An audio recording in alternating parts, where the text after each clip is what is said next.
लक्ष्मीच्या पावलांनी मालिकेत आज आपण बघणार आहोत. नयना ऑर्डर केलेला केक किचनमध्ये घेऊन येते. ती केक उघडत असते तेवढ्यात तिथे रोहिणी येते आणि नयनाला म्हणते, नयना मी काढते ना केक, जा तू हा कवर बाहेर डस्टबिनमध्ये फेकून दे. असं सांगून ती नयनाला तिथून जायला सांगते. आता रोहिणी केकवरती सगळीकडे विष टाकते आणि तो केक बाहेर घेऊन येते. रोहिणी सर्वांना म्हणते, चला चला केक आला, लेट्स बिगिन द सेलिब्रेशन. सगळे खूप खुश होतात. आता अद्वैत आणि सुकन्या आबांच्या हाताला धरून केक कापण्यासाठी आबांना घेऊन येतात. आबा केक कापतात तेव्हा सोहम म्हणतो, अरे थांबा थांबा, एक फोटो तर काढायला पाहिजे ना. आबा केक कापून पहिला घास अद्वैतला भरवतात. अद्वैत आबांच्या पाया पडतो. आता सरोज आणि अनामिका सगळ्यांना थोडा थोडा केक डिशमध्ये देतात. आबा, अद्वैत, सुकन्या, सोहम, काजू सगळे केक खातात. अनामिका केक खायला जाणार तेवढ्यात रोहिणी तिला खुणवते आणि सांगते, केक खाऊ नको. राहुलही अनामिकाला सांगतो, तू केक खाऊ नकोस. आता मात्र केक खाल्ल्यामुळे सगळ्यांच्या घशात दुखायला लागतं. एक एक करत सगळे बेशुद्ध पडतात. नाटकी रोहिणी म्हणते, डॅड, सरोज वहिनी, काय झालं तुम्हाला? ती राहुलला म्हणते, राहुल डॉक्टरांना फोन कर. राहुल कानाला फक्त हात लावून डॉक्टरांना बोलावण्याचं नाटक करतो. राहुल म्हणतो, मम्मा सगळे मेले आता. रोहिणी खूप मोठ्याने हसत असते. ती म्हणत असते, हॅपी बर्थडे या मॅन्शनला आणि नव्याने जन्माला आलेल्या या मॅन्शनच्या मालकिनीला. Happy birthday to you Rohini. Rohini राहुलला परत म्हणते, राहुल पुन्हा एकदा चेक कर, मला यावेळी 1%सुद्धा रिस्क घ्यायची नाही आहे. रोहिणी पुढे म्हणते, ती कला मेली तरी 6 महिने झालं सारखं तिचंच नाव कला कला कला. खूप उदो उदो झाला तिच्या नावाचा. ती मेली तरी सारखं तिचंच नाव, एवढा पुळका आहे ना सगळ्यांना तिचा. मग जा आता तिच्यासोबतच. राहुल परत एकदा सगळ्यांना हलवून बघतो की खरंच मेलेत का. तो नयनाजवळ येऊन म्हणतो, माझी बायको गेली. राहुल परत अद्वैतजवळ येतो आणि म्हणतो, दादा, ए दादा, तू गेलायस ना. राहुल आता सुकन्याजवळ येऊन म्हणतो, ही तर फ्रीमध्येच गेली. रोहिणी आता खूप जोरात किंचाळत असते. ती म्हणते, राहुल माझे डॅड गेले, म्हातारा गेला, मरतच नव्हता थेरडा, थेरडा गेला. रोहिणी वेड्यासारखी खूप मोठ्याने हसत असते. रोहिणी पुढे सरोजकडे बघत म्हणते, कोण कुठची ही सरोज, हिला सगळं आयतं मिळालं रे, पण माझ्या घरात येऊन हिने माझ्यावरच माज दाखवला. आणि तिचा हा मुलगा अद्वैत, द ग्रेट अद्वैत चांदेकर, जन्मोजन्मी बायकोची साथ द्यायची होती ना त्याला, मग मर आता. राहुल म्हणतो, मम्मा मम्मा शांत हो ग. रोहिणी राहुलला म्हणते, वेडा आहे का तू? अरे शांत बसायची वेळ आता गेली राहुल. हे चांदेकर मॅन्शन आता माझं आहे.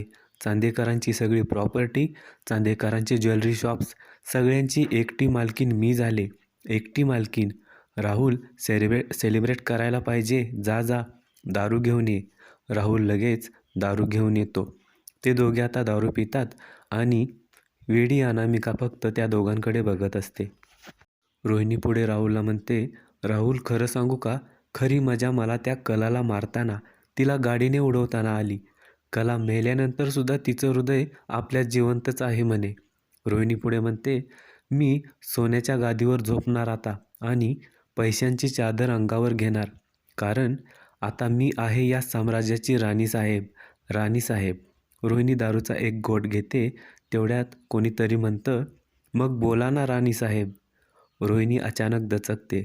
ती बघते तर अद्वैत उठून स्टाईलमध्ये बसलेला असतो. तो रोहिणीला म्हणतो, राणीसाहेब काय सेवा करू मग तुमची. आणि आता एक एक करत सगळेच उठतात. सर्वांनी मेलेल्याचं फक्त नाटक केलेलं असतं. रोहिणी राहुलला म्हणते, राहुल राहुल, या दारूमध्ये काय मिसळले तू, बघ ना, मला भास होत आहेत. सगळे कसे जिवंत झाले, बघ ना काय हे. राहुल म्हणतो, सगळे जिवंत कसं काय? रोहिणी म्हणते, नाही नाही, हे शक्य नाही, मी स्वतःच्या हाताने विष घातले केकमध्ये. अद्वैत म्हणतो, कसलं विष? तू केकमध्ये जे काय टाकलं ना, त्या बॉटलमध्ये साधं पाणी होतं. राहुल म्हणतो, हे कसं शक्य आहे मम्मा, विष मी स्वतः जाऊन आणलेलं. अद्वैत म्हणतो, तुम्ही शेर असला तर आम्ही 1.25 शेर आहे. तो रोहिणीला सांगत असतो की तुमचं हे केकमध्ये विष टाकण्याचं प्लॅनिंग जेव्हा सुरू होतं ना, त्यावेळी दाराबाहेर सुकन्या ते सगळं ऐकत होती आणि नयनाने विषाची बाटली बदलून त्या जागी साध्या पाण्याची बॉटल ठेवलेली. अद्वैत पुढे म्हणतो, काय प्लॅन होता तुझा आणि तुझ्या मुलाचा? रोहिणी अद्वैतला म्हणते, तुम्ही आम्हाला फसवले. अद्वैत टाळी वाजवत म्हणतो, वाव, काय कॉन्फिडन्स आहे आत्या तुझा. अद्वैत आबांना म्हणतो, आबा बघताय ना तुमची मुलगी काय म्हणते ते. रोहिणी म्हणते, जर तुम्ही सगळे नाटक करत होता तर आम्हीसुद्धा नाटकच करत होतो. फ्रँक कसा वाटला फ्रँक? ती अद्वैतला म्हणते, अद्वैत बास झाला आता, पुरे झाली मस्करी. अरे मी या घरची मुलगी जरी असले ना तरीसुद्धा मान आहे माझा. डॅड तुम्ही सांगा ना याला काहीतरी, तुम्हाला दिसतंय ना अद्वैत कसा वागतोय ते. अद्वैत रोहिणीला म्हणतो, तुम्हाला चांदेकरांना आमच्या घराला उद्ध्वस्त करायचं होतं ना. रोहिणी म्हणते, आमचं घर नाही माझं घर. अद्वैत म्हणतो, आवाज खाली. राहुल पुढे येऊन म्हणतो, अद्वैत मम्माला काय बोलायचं नाही. तेवढ्यात नैना जोरात त्याच्या कानाखाली वाजवते. नैना म्हणते, हलकट माणसा, माझ्या बहिणीला मारलंस तू, लाज नाही वाटत तुला? तुमच्यासारख्या माणसांना ना लातेनं तुडवलं पाहिजे. रोहिणी म्हणते, ए नैना गप्प बसायचं आ, तुझी नौटंकी बंद कर. या घरात तू माझ्यामुळे टिकली आहे आणि तुझी ही भिकारी फॅमिली आहे ना ती माझ्यामुळेच या घरात आली. नैना रोहिणीला म्हणते, गप्प बसा, खूप ऐकून घेतलं तुमचं, पण आता नाही या. आता माझेही डोळे उघडलेत. मॉम इन लॉ काय तुम्ही तर मुलगी, आत्या, बहीण, सून, आई कोणत्याच नात्याच्या लायकीच्या नाही आहात. रोहिणी अद्वैतला म्हणते, हिचं काही ऐकू नको अद्वैत, खूप फालतू मुलगी आहे ही. अरे आत्तापर्यंत ही आमच्यात सामील होती, तू आपलं नातं विसरला का अद्वैत? अद्वैत रोहिणीला म्हणतो, नातं नातं या शब्दाला कलंक आहात तुम्ही दोघं. रोहिणी पुढे आबांना म्हणते, डॅड बघा ना अद्वैत कसा बोलतोय. कला गेल्यामुळे याच्या डोक्यावर परिणाम झालाय का? काहीही बोलतोय तुमच्या मुलीला. आबा म्हणतात, तुला मुलगी म्हणायची सुद्धा लाज वाटती. संगीता पुढे रोहिणीला म्हणते, अहो तुम्हाला बाय म्हणायची सुद्धा लाज वाटते. या घरामध्ये सुरुवातीपासूनच तुम्ही आग लावली.